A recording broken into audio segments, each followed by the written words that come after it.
पाटीदार और बीजेपी पूरक हैं एक दूसरे के, उनको कोई अलग नहीं कर सकता।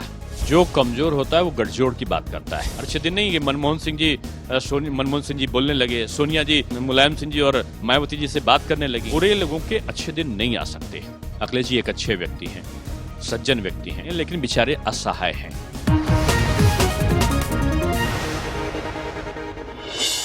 भारतीय जनता पार्टी का जिक्र आते ही आपके जेहन में एक तयशुदा इलेक्टोरल कॉलेज आता है। मेरे साथ इस वक्त बीजेपी के एक ऐसे नेता हैं जो जब लखनऊ से चुनाव लड़े तो ना तो उन्होंने दफ्तर खोला, ना किसी को चाय पिलाई अपने पक्ष में करने के लिए। इसके बावजूद वो जीते, न सिर्फ जीते बल्कि रिकॉर्ड मार्जिन से जीते। और अभी हमारी बातचीत हो रही तो उन्होंने बताया कि तमाम मुस्लिम बाहुल इलाकों में भी बीजेपी पहली मर्तबा इतनी बड़ी जीत दर्ज करके आगे आई। मेरे साथ हैं दिनेश चंद्र शर्मा, लखनऊ के मेयर, और उससे भी बड़ी बात बीजेपी के दो सबसे बड़े चेहरों प्रधानमंत्री नरेंद्र मोदी और राष्ट्रीय अध्यक्ष अमित शाह के गृह प्रदेश गुजरात के प्रभारी, यानी कि आला कमान का भरपूर भरोसा। दिनेश जी, गुजरात कई वजहों से राष्ट्रीय खबरों में है। ऊना में दलितों के खिलाफ अत्याचार हुआ और नरेंद्र मोदी जो एक नया पॉलिटिकल नैरेटिव बिल्ड करने की कोशिश कर रहे हैं, जिसमें दलितों के लिए एंटरप्रेन्योरशिप की स्कीम चलाई जा रही है, स्किल इंडिया में अलग से प्रोविजन किया जा रहा है, उसके खिलाफ एक हवा बनाने की कोशिश की जा रही है। ऊना की घटना और उसको कैसे आप लोगों ने पॉलिटिकली काउंटर किया, उसके बारे में बताइए। देखिए, गुजरात एक ऐसा प्रदेश है जो जाति और धर्म से ऊपर है। लोग विकासोन्मुख हैं और भावनाएं भी उनकी डेवलपमेंट की ओर ज्यादा आकर्षित करती हैं। ऊना की घटना को जितना मीडिया का और कुछ विपक्षी नेताओं ने उसको हाइट पर दिखाया, गुजरात में आप जाकर देखिए तो कोई इसका प्रभाव नहीं दिखता। दलित पूरी तरीके से बीजेपी के साथ है और इतनी योजनाएं गुजरात सरकार ने चलाई हैं कि आज हमारे विधानसभा अध्यक्ष ही दलित हैं, तो वहां दलित और श्रवण का ऐसा भेद नहीं है। और दलित मुख्य जो धारा है विकास की, उसमें पूरी तरीके से शामिल है और बड़े खुशहाल अवस्था में वहां पर लोग हैं। और इस प्रकार की घटनाएं जब हाईलाइट होती हैं, कितने रोहित रोमेला कांड हुए होंगे पूरे भारतवर्ष में, रोज कहीं ना कहीं दलित की हत्या हो रही है, रोज दलित उत्पीड़न हो रहा है, महिला के अत्याचार हो रहा है, इतना हाइट नहीं आया। मैं उस घटना का निंदा करता हूं जो हुई थी, लेकिन जो दूसरी घटनाएं रोज हो रही वो अति निंदनीय है, लेकिन उनको हाइट नहीं दिया जाता है। इससे सीधा सा तात्पर्य है कि एक कोई ऐसा ग्रुप है जो किसी भी चीज को एकदम ऊंचाइयों पर ले जाता है और दुष्प्रचार करने में उसको महारत हासिल है। वो किसी भी चीज को किसी भी तरीके से डाइवर्ट कर देते हैं। और ये मैं समझता हूं जो बेरोजगार, हतोत्साहित, निराश जो विपक्ष है, उसके पास खाली समय है और खाली समय में किसी को अच्छा काम करके अगर वो पीछे करें तो ज्यादा अच्छा है। वो किसी को बुरा प्रचारित करके और पीछे करने की जो अभी कल्पना करते हैं, मैं समझता हूं सच्चा लोकतंत्र जो व्यवस्था है उसमें ठीक नहीं है। दिनेश जी, आपने जाति का जिक्र किया। गुजरात एक और वजह से खबर में है, लगातार पटेलों को लेकर आरक्षण हो रहा है। मेरी अपनी राजनीतिक पढ़ाई और समझ ये कहती है कि बीजेपी वहां पर पहले तो सत्ता की दावेदार बनी और फिर लगातार सत्ता में, तो उसके पीछे पटेलों का समर्थन बहुत बड़ा फैक्टर था। यहां तक कि जब केशुभाई पटेल को हटाए जाने के बाद नरेंद्र मोदी को वहां पर लाया गया तो पार्टी के ही एक तबके ने यह आशंका जताई थी कि शायद अब पटेलों का समर्थन छिटक जाए। गलत साबित हुई वो आशंका। लेकिन ये जो हार्दिक पटेल का आंदोलन है, क्या आपको लगता है कि इससे बीजेपी की चुनावी संभावनाओं पर असर पड़ेगा? क्योंकि हार्दिक पटेल सिर्फ गुजरात तक महदूद नहीं है, कभी वो नीतीश कुमार से मिल रहे हैं, कभी दिल्ली आ रहे हैं। देखिए क्या है, इस सारे प्रश्नों का एक जवाब आता है कि अभी 37 जगह पर उसके पहले नगर पालिकाओं का हुआ था, उसमें से 22 से ऊपर लोग जीते थे। अभी जस्ट वापी में और भरूच में 3 नगर पालिकाओं के चुनाव हुए। 44 जहां थे वहां 42 बीजेपी को सीट मिली है, जहां 22 थी वहां पर 21 मिली है। 100% परिणाम जहां पे आ रहे हो, जो पाटीदार बाहुल्य क्षेत्र थे उनकी मैं बात कर रहा हूं, अभी 20 दिन पहले रिजल्ट्स आए। तो इन सारी चीजों का जवाब यही है कि बीजेपी जाति और धर्म के आधार पर नहीं काम कर रही, गुजरात में विकास के नाम पर कर रही है और पाटीदार विकास का सबसे बड़ा कारक है वहां पे। और पाटीदार और बीजेपी पूरक हैं एक दूसरे के, उनको कोई अलग नहीं कर सकता। जहां तक केशुभाई जी के समय का आपने अच्छा उदाहरण दिया, उस समय भी पाटीदार बीजेपी के साथ था और आज भी बीजेपी के साथ है। बीजेपी चाहती है कि सबको वहां पे एक मोदी जी ने फार्मूला चलाया था कि जो गुलदस्ता है ना फूल का, उसमें एक रंग का गुलदस्ता नहीं, उसमें अलग अलग रंगों का गुलदस्ता सजेगा गुजरात में, तो हमारा गुजरात ज्यादा सुंदर दिखेगा, जैसे गुलदस्ता सुंदर दिखता है। और उसका नतीजे वहां पर देखने में आए।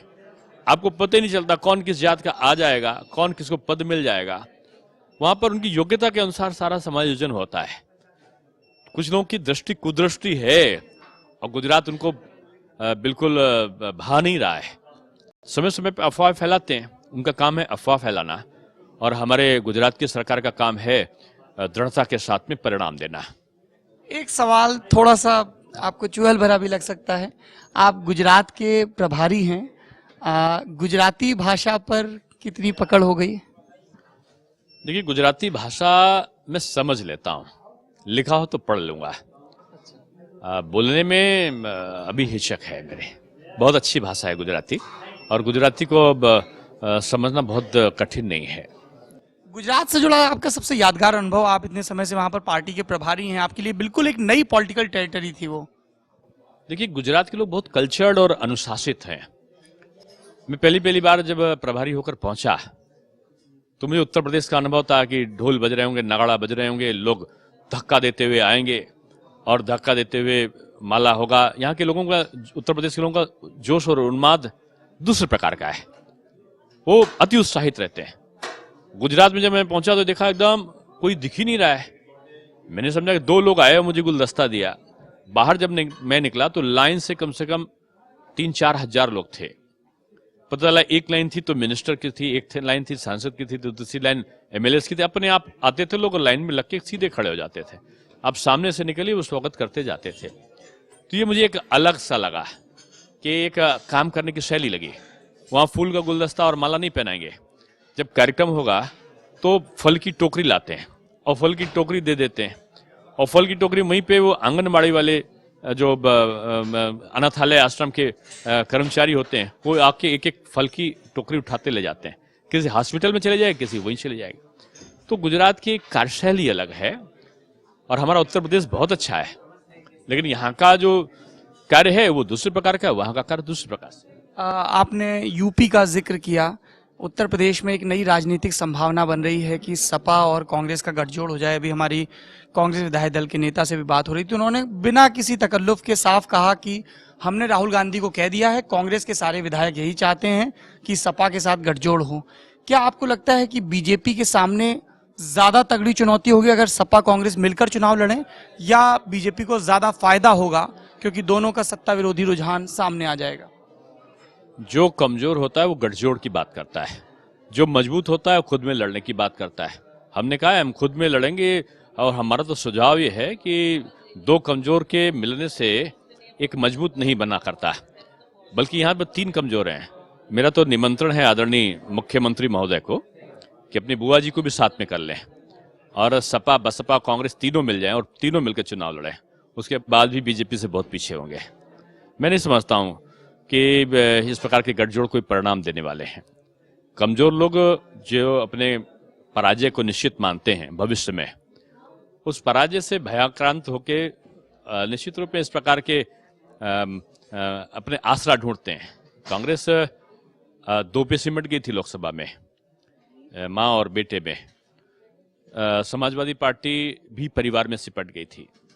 आदरणीय मुलायम सिंह जी, आदरणीय डिम्पल जी, 2 भतीजे एक ही परिवार तक सीमित हो गए थे। तो जो पार्टियां परिवार तक सीमित हुई हों तो उनको विस्तार की जरूरत पड़ती है, और कोई ऐसा कार्य भी नहीं हुआ है जो प्रदेश में जिसके बल पर चुनाव जीतने की भी मन में एक विश्वास हो। जिनमें विश्वास नहीं होता वो अपने अविश्वास को विश्वास में बदलने की नीयत खोजते हैं, और मैं समझता हूं इस समय उत्तर प्रदेश में एक पक्षी चुनाव है। पूरी तरीके से देश की जनता जिस प्रकार से मोदी जी के साथ में है, उत्तर प्रदेश में जो बयार है, मैं तो अभी लौट रहा हूं सीधे हम बुंदेलखंड से मैं परिवर्तन यात्रा में लौट रहा हूं। कई बार मेरा जाना हुआ था, लेकिन इस बार जिस प्रकार का जुनून है, लोग हंसते बोलते नाचते गाते जिस तरह सड़कों पर उतर रहे हैं, मुझको लगता है कि लोकसभा में आंधी आई थी बीजेपी की, अब की मुझे तूफान दिख रहा है। आपने बुंदेलखंड का जिक्र किया, सड़कों का जिक्र किया, और मुझे वो किसान याद आ गए जो सड़कों पर उतरे कुछ रोज पहले, क्योंकि उनके पास पैसा नहीं है और वो डिमोनेटाइजेशन से नाराज हैं। हम लगातार हमारे ग्रुप के अलग अलग संवाददाता देश के तमाम इलाकों में गए, सब लोगों ने यही कहा, साफ फैसला बहुत अच्छा है लेकिन दिक्कतें हो रही हैं, और वो दिक्कत हर बीतते दिन के साथ लोगों का सब्र छलक रहा है। क्या पार्टी को इस बात चिंता है इस चीज को, मतलब जैसे दिल्ली में वो लड्डू बांटने लगे लाइन में लगकर, आपके जो वहां पर अध्यक्ष हैं, और चूंकि उत्तर प्रदेश में चुनाव है, सबसे बड़ा दाव है, बिहार हारे हैं तो थोड़ा सा डर भी है, तो आपको लगता है कि डिमोनेटाइजेशन के बाद के जो आफ्टर इफेक्ट हैं, खासतौर पर लोगों को दिक्कत हो रही है, उसका किसी भी किस्म का असर होगा चुनावी नतीजों पर?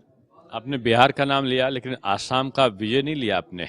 बंगाल में द्वितीय श्रेणी पे आए, आपने उसका नाम नहीं लिया। अरुणाचल से लेकर मध्य प्रदेश और गुजरात तक के उपचुनाव हमने जीते, उसका उल्लेख नहीं किया। बीजेपी दृढ़ता पूर्वक आगे बढ़ती जा रही है, और इस उसमें कुछ लोग प्रयास करते हैं। किसानों की बात जो कर रहे हैं आप, शायद देश का किसान और मजदूर गरीब सबसे ज्यादा खुश है। पहली बार उसको अधिकार मिल रहा है। पहली बार 26 करोड़ लोगों ने हिंदुस्तान में बैंक में बगैर पैसे जमा किए खाते खोले हैं। पहली बार उनको लगा है कि वो भी जनतांत्रिक व्यवस्था का एक अंग है। 50 दिन का समय प्रधानमंत्री ने मांगा है। मैं सभाओं में हाथ उठाकर बोलता था, एक भी हाथ नहीं उठा। मैं पूछता था मोदी जी के साथ में हो, तो लोग बोलते हैं, एक भी नहीं कहता था कि मैं नहीं हूं। हाँ, थोड़ी कठिनाइयां कहीं कहीं आई हैं, उसका उन्होंने सामना किया है। और अब मैं अपना पर्सनल, आपने अगर सर्वे किया तो मैंने भी किया है। मैं रास्ते में लौटते हुए ढाबे में बैठा, कुछ ग्रामीण नौजवान बैठे हैं, राहुल जी का बयान आ रहा है कि पेटीएम का मतलब है पेटू मोदी, तो वहीं चिल्ला कर बोलता है पेटू मोदी नहीं, पेटू मम्मी, पेटू मनमोहन सिंह अभी तक होता है, इस बार पेटू मदरलैंड। ये गांव का बच्चा बोल रहा है पेटू मदरलैंड। हम भारत के माता के लिए अपने को समर्पित करते हैं, ये मेरा है। आज का नौजवान जो सोच रहा है ना, यहाँ वो बोल रहे हैं बंटवारा कैसे होगा, गांव का नौजवान कैसे समझेगा, शहर का नहीं समझेगा, लेकिन गांव का पहले से मोबाइल में ऐप लोड कर चुका है, ट्रांजैक्शन शुरू कर चुके हैं। ये इस शताब्दी का सबसे बड़ा परिवर्तन है। विश्व इसका अनुसरण करने जा रहा है। आपने एक हफ्ते के अंदर देखा होगा 2 देशों ने अपने वहां पे जो करेंसी थी उसका परिवर्तन किया है।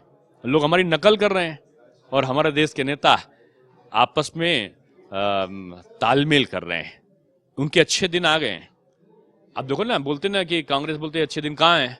अच्छे दिन नहीं, कि मनमोहन सिंह जी बोलने लगे, सोनिया जी मुलायम सिंह जी और मायावती जी से बात करने लगी। तृणमूल कांग्रेस और कम्युनिस्ट पार्टी एक दूसरे के दुश्मन है। ममता जी जाके सीताराम येचुरी के घर में चाय पी रही हैं। इससे अच्छे दिन क्या हो सकते हैं? सब एक दूसरे के दुश्मन एक साथ में बैठ रहे हैं मोदी जी के डर से। बुरे लोगों के अच्छे दिन नहीं आ सकते, लेकिन ये बात सही है कि अच्छे लोगों के अच्छे दिन आना शुरू हो गए। दिनेश जी, एक आखिरी सवाल, उत्तर प्रदेश में बीजेपी के नरेंद्र मोदी फैक्टर के अलावा, केंद्र सरकार के कामों के अलावा, यूपी स्पेसिफिक क्या चुनावी मुद्दे होंगे?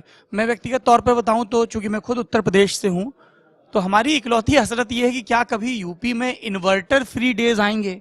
क्योंकि बाहर से जब किसी दूसरे सूबे से कोई व्यक्ति आता है तो उसको बहुत अचंभा सा लगता है कि हर घर में इन्वर्टर अनिवार्य हैं। सड़कों की भी वही स्थिति है। आपने इतना अच्छा प्रश्न किया है। सड़कों की स्थिति में जहां पे 2 किलोमीटर रोज बनती थी, 1.5 किलोमीटर, वहां आज 17 किलोमीटर पर डे जो एनएच की सड़कें हैं वो बन रही हैं। यानी कई गुना आगे हम बढ़ गए हैं। जहां तक इन्वर्टर की बात आप कर रहे हैं, गुजरात में इन्वर्टर की दुकानें बंद हो गई, मध्य प्रदेश में बंद हो गई, छत्तीसगढ़ ऐसा इलाका में जनरेटर की दुकान आपको देखने को नहीं मिलेगी। 24 घंटे बिजली दे रहे हैं, हम कर चुके हैं। और उत्तर प्रदेश में एक्सेस बिजली अभी रख दिया है कि जितनी चाहो खरीद लो। आपको जानकर अच्छा लगेगा कि मोदी जी जब विदेश जाते तो लोग बोलते थे रोज विदेश जा रहे हैं। ऑस्ट्रेलिया यूरेनियम हमको दे रहा है, रसा यूरेनियम हमको दे रहा है बिजली पावर प्लांट के लिए। अब पावर प्लांट को हम जनरेट कर हम एक्सेस, बल्कि दुनिया के दूसरे जगह पर हम बिजली देने की स्थिति में पहुंचने वाले हैं। 24 घंटे बिजली देंगे उत्तर प्रदेश में, हम सरकार में आते हैं। हम उसके अलावा जो भी आपने कहा ना कि इन्वर्टर फ्री नहीं, जनरेटर फ्री, इन्वर्टर फ्री दोनों रहेगा। और हम जो परंपरागत तरीके हैं विद्युत के, ये सौर ऊर्जा, इस पे हमने काम शुरू कर दिया है। अब जो स्मार्ट सिटी परियोजना है, केंद्र सरकार ने उसमें किया कि 30% आपको परंपरागत ऊर्जा के जो स्रोत हैं उनको खोजना होगा, और उस पर काम शुरू हो गया पूरे देश में। 100 सिटीज को सेलेक्ट किया, वहां पे काम शुरू कर दिया है। तो लोग कहते हैं, हम कर रहे हैं, हम करते हैं, इतना अंतर है। आपने करने का जिक्र किया, अखिलेश यादव भी यही कह रहे हैं, काम बोलता है, तमाम परियोजनाओं का जिक्र कर रहे हैं और कह रहे हैं कि पहली मर्तबा किसी सरकार ने 5 साल की मियाद में अपने घोषणा पत्र को 100% लागू कर दिया। क्या आपको लगता है कि अखिलेश यादव सरकार ने पिछले 5 बरस में विकास का कोई भी काम ठीक ढंग से किया है? देखिए, काम का विश्लेषण करना जनता का काम होता है। विपक्ष का काम केवल यही नहीं है कि किसी की आलोचना करना। अखिलेश जी एक अच्छे व्यक्ति हैं, सज्जन व्यक्ति हैं, परिवार से भी और अधिकारियों से भी और अपने वरिष्ठ मंत्रियों से भी ग्रसित हैं। जो दुखी होता है उसको और दुखी करने की जरूरत नहीं पड़ती। मैंने कहा वो अच्छे आदमी हैं, लेकिन बेचारे असहाय हैं, निर्णय लेने में उनको कठिनाई होती है। और विकास अगर एक जगह का कहीं हो गया होगा, अब आप विकास कहेंगे कि मेट्रो हो गया, किसने पैसा दिया?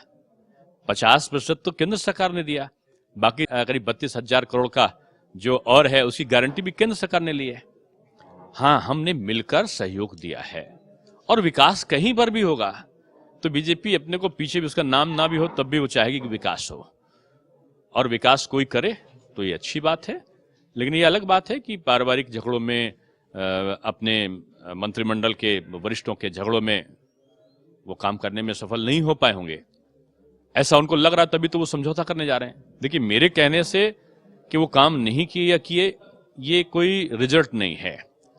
ये ऑटोमेटिक एक पॉलिटिकल एनालिसिस्ट होता है, वो देखता है कि जब एब्सोल्यूट मेजॉरिटी में आप आ चुके हो, उसमें आपने किसी का सहयोग नहीं लिया, तो आज आप क्यों कह रहे हो कि मैं सहयोग लेना चाहता हूं? इसके मतलब कमजोरी है। कमजोरी क्यों होगी? क्योंकि हमने काम अगर ज्यादा किया होगा तो कमजोरी नहीं होगी, काम नहीं किया होगा इसलिए कमजोरी है, और कमजोरी है इसलिए हम एक दूसरे को आंचल थामना चाहते हैं। आप थामिए, ये आपका अधिकार है, लेकिन आप जीत जाएंगे ऐसा जनता आपको अधिकार देगी, मुझे नहीं लगता। ये थे हमारे साथ दिनेश शर्मा, जो अखिलेश के दावे काम बोलता है को काउंटर करते हुए बोल रहे थे कि काम तो बोलता है पर उसके लिए काम करना पड़ता है। जनता बोलती है, जनता बोल रही है, 2014 के चुनाव में बोल चुकी है और 2017 में एक बार फिर से बोलेगी। एक और नेता के साथ बेबाक चुनावी बातचीत के जरिए हम फिर हाजिर होंगे। देखते रहिए दी ललन टॉप.com।